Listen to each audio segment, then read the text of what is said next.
तपाईँसँगै सिद्रा माछा किनेर तपाईँले जे हाल्नुभयो त्यही चिज हालेर अचार बनाउँदा पनि तपाईँले बनाए जस्तो भएन भन्नुभएको छ कि एउटा अचार ट्राई गर्नुहुने कस्टमरले।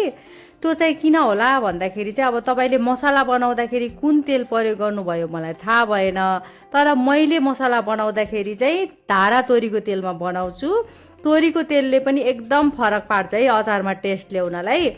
यो तेल चाहिँ अचारको लागि एकदम राम्रो हुन्छ है। ल हेर्नुहोस्, अनि तपाईँले चाहिँ कति ग्राम कति किलो सिद्रामा कति इन्ग्रिडियन्ट्स हाल्ने भनेर त्यो पनि जान्नुपर्ने हुन्छ है।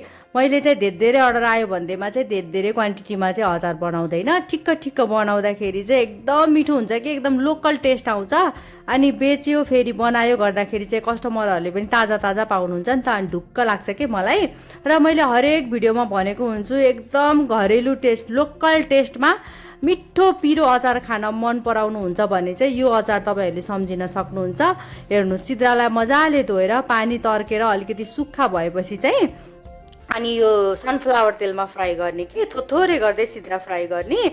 अनि फ्राई गर्दै गर्दै गएपछि त तेल थोरै बच्छ नि त तल, अनि त्यो तेल चाहिँ फ्याँकिदिने। अनि मसला बनाउँदाखेरि चाहिँ तोरीको तेलमा मसला बनाउने है। अनि यसको मेन मसला भनेको चाहिँ टिमुर, अनि त्यसपछि यस्तो खस्रो खस्रो पारेर पिसेको खुर्सानी है। यो खुर्सानी चाहिँ यस्तो पिरो छ कि है, पिरो रुचाउनु हुनेलाई चाहिँ यो अचार यस्तो दामी हुन्छ है। एकदम लोकल टेस्टको अचार तपाईँहरूलाई मनपर्छ भने यो अचार तपाईँहरूले ट्राई गर्न सक्नुहुन्छ।